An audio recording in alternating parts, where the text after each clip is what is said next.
آج یہ ماہ رمضان کی یہ 30ویں تاریخ ہے، جس طریقے سے میرے دوست نے پیغام دیا ہے، میں بھی آپ کی حضرات کی بارگاہ میں یہ گزارش کروں گا، دیکھو یہ زندگی اتنی مختصر ہے، پتہ نہیں کس گلی کے اندر موت چھپ کر کے بیٹھی ہو، کس شارع کے اندر موت چھپ کر کے بیٹھی ہو۔ کتنے نوجوان لڑکے ہمارے بائک کے اوپر جاتے ہیں اور اپنا ساز و سامان اپنے خواب سجا کر کے جاتے ہیں، لیکن لاسٹ میں ان کے لاشیں گھر پہ آتے ہیں۔ کتنے نوجوان گھر سے باہر نکلتے ہیں اپنے خواب سجائے ہوئے، لیکن وہ واپس نہیں آ سکتے ہیں۔ کتنے بزرگ اپنے گھروں سے نکلتے ہیں، واپس نہیں آ سکتے ہیں۔ کوئی پتہ نہیں، یہ کوئی گارنٹی نہیں کہ پہلے جوان جائے گا کہ بوڑھا جائے گا، چھوٹا جائے گا کہ بڑا جائے گا، ادنا جائے گا کہ اعلیٰ جائے گا، اور جو بھی آیا ہے وہ جانے ہی کے لیے آیا ہے۔ کوئی پتہ نہیں زندگی کا چراغ کب گل ہو جائے، کوئی پتہ نہیں زندگی کی شام کب ہو جائے۔ اور مرنے سے پہلے موت کی تیاری کر لو، اور مرنے سے پہلے سچے پکے مسلمان بن جاؤ۔ جب سچے پکے ہم مسلمان بن گئے، ہمارا علم بھی ہمارے پاس ہو، عمل بھی ہمارے پاس ہو، زہد و تقوی بھی ہمارے پاس ہو،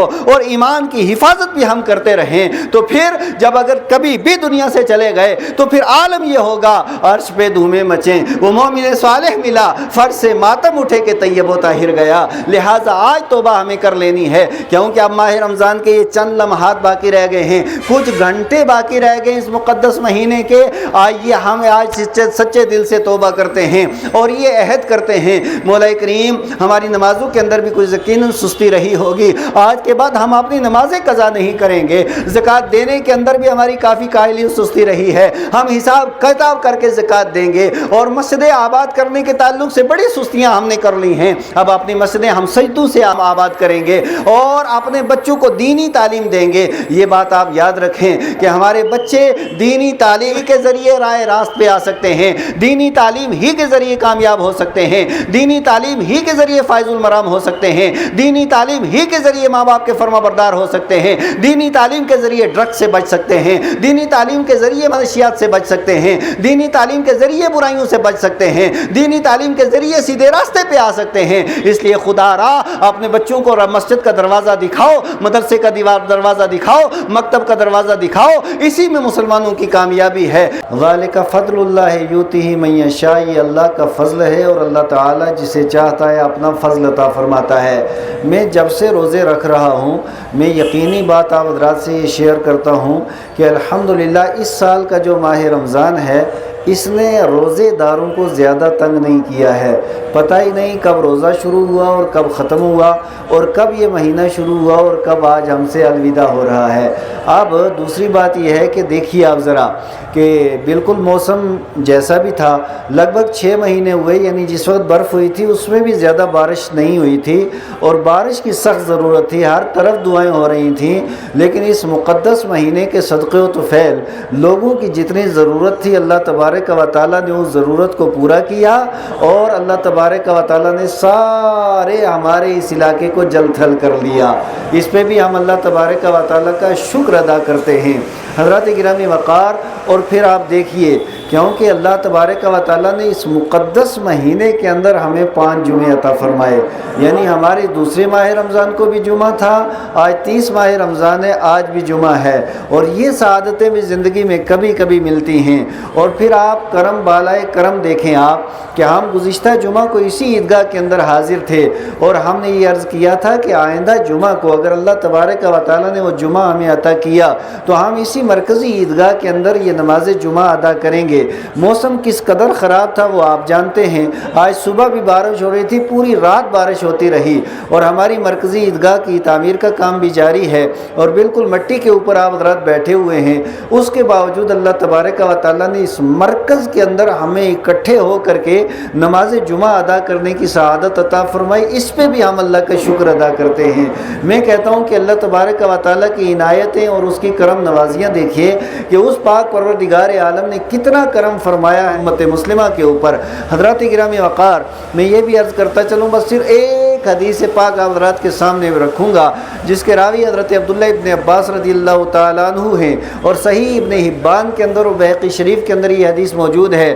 اللہ کے پیارے محبوب صلی اللہ تعالیٰ علیہ وآلہ وسلم ارشاد فرماتے ہیں کہ یہ مقدس مہینہ وہ ہے کہ ایک رمضان سے لے کر کے دوسرے رمضان تک اللہ تبارک و تعالیٰ جنت کو حکم دیتا ہے، اے جنت تو آراستہ ہو جا، اے جنت تو پیراستہ ہو جا، اے جنت جنت تو خوبصورت ہو جا، اے جنت تو مزین ہو جا، اس لیے کہ میرے روزے دار ان قریب تیرے اندر آ کر کے آرام کرنے والے ہیں، اور پورے سال تک جنت کو اللہ تبارک و تعالی فرشتوں کے ذریعے آراستہ و پیراستہ کرتا ہے۔ اور یہ آراستہ و پیراستہ کس لیے کرتا ہے؟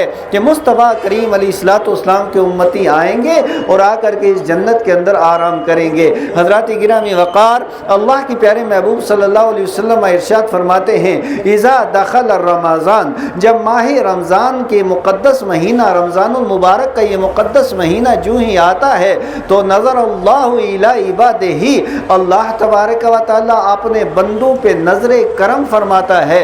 اب اللہ تبارک و تعالیٰ کی نظر کرم کا فائدہ کیا ہوتا ہے کہ اللہ تعالیٰ جب کسی کے اوپر نظر کرم فرما دے لم یعذبہ ابدا، پھر کبھی اسے عذاب کے اندر مبتلا نہیں کرتا ہے، وہ ہمیشہ عذاب سے دور ہو جایا کرتا ہے۔ اور پھر اسی حدیث شریف کے اندر ہے کہ جب اللہ تبارک و تعالی جبریل امین کو حکم دیتا ہے میرے جبریل چلا جا زمین کے اوپر، اس شیطان نے بڑا لوگوں کو تنگ کیا ہے۔ آؤ میں ایک آیت مبارکہ آپ حضرات کی بارگاہ میں پیش کروں۔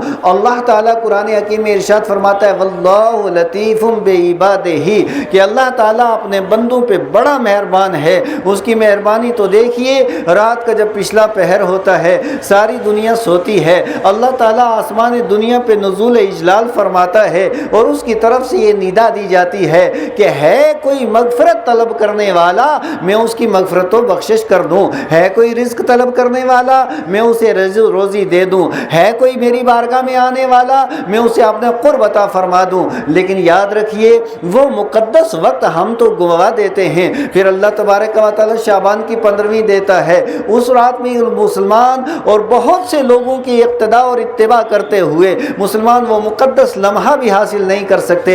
لیکن تیرے میں قدے میں کمی ہے کیا؟ جو کمی ہے ذوق طلب میں ہے، گر ہوں پینے والے تو آج بھی وہی بادہ ہے وہی جام ہے۔ اس پاک پروردگار عالم کا کرم دیکھیے، اس نے ماہ رمضان دیا۔ اور ایک بات اب یہاں میں آپ سے پوچھنا چاہتا ہوں، اس کا ذرا کرم دیکھیے۔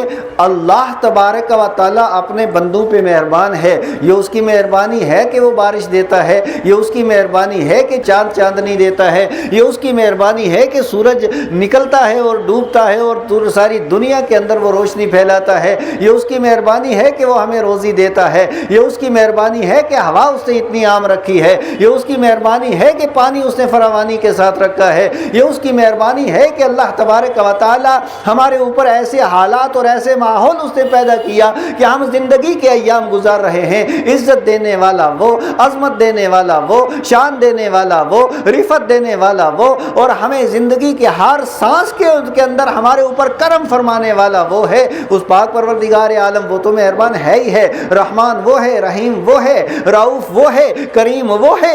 لیکن اللہ تبارک و تعالی اپنے بندوں کو بخشنا چاہتا ہے۔ اور میں آپ سے یہ بھی عرض کروں، کیا مشرق میں، مغرب میں، شمال میں، جنوب کے اندر ایک شرابی مسلمان کیوں نہ ہو، ایک گنہگار مسلمان کیوں نہ ہو، ایک بے نمازی مسلمان کیوں نہ ہو، لیکن بہرحال وہ مسلمان ہے، کیا کوئی ایک مسلمان ایسا ہے اس کا گناہ اپنی جگہ، لیکن کیا کوئی ایک مسلمان بھی جہنم کے اندر جانا چاہتا ہے؟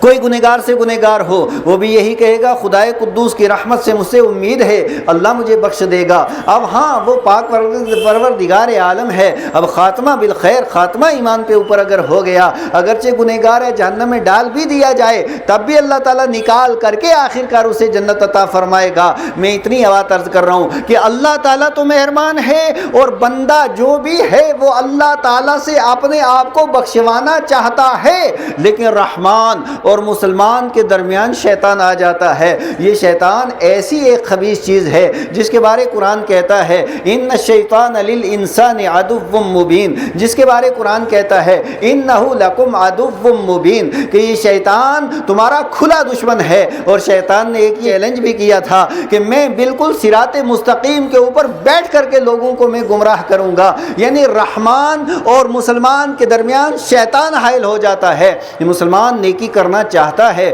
لیکن شیطان نیکی کی طرف جانے نہیں دیتا۔ مسلمان اللہ سے اپنے آپ کو بخشوانا چاہتا ہے لیکن شیطان دلوں کے اندر آ کر کے وسوسے ڈال دیتا ہے۔ یوسوس فی صدور الناس من الجنۃ والناس، کہ دو طبقے شیطان کے دو گروہ ہیں، ایک انسانی شکل و صورت میں ہیں اور ایک جو نظر نہیں آتے جنات کی شکل و صورت میں۔ یہ دونوں وسوسے پیدا کرتے ہیں اور مسلمانوں کو جنت سے دور کرنے کی کوشش کرتے ہیں، لیکن اللہ کا کرم دیکھیے، اللہ کے پیارے محبوب علیہ السلام ارشاد فرماتے ہیں کہ جب یہ مقدس مہینہ آتا ہے اللہ تبارک و تعالی جبریل امین کو حکم دیتا ہے، جبریل فرشتوں کے لشکر کے ساتھ زمین کے اوپر چلے جاؤ اور جا کر کے جتنے سرکش شیطان ہیں سارے شیطانوں کو پکڑ کر کے جزائر کے اندر انہیں جکڑ دو اور زنجیریں ان کے قدموں کے اندر پہنا دو، تاکہ میرا بندہ صبح شام دن رات میری بارگاہ میں آئے گا۔ آنا اس کا کام ہے، بخشنا میرا کام ہے۔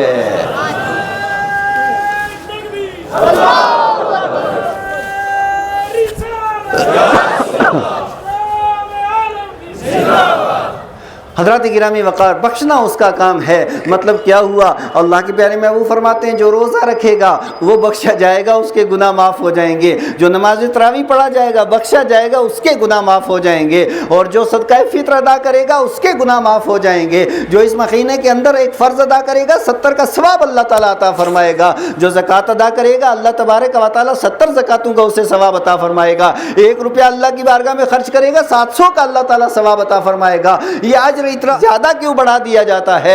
اس لیے کہ ہمیں صرف قدم اٹھانا ہے، منزل پہ پہنچانا پاک پروردگار عالم کا کام ہے۔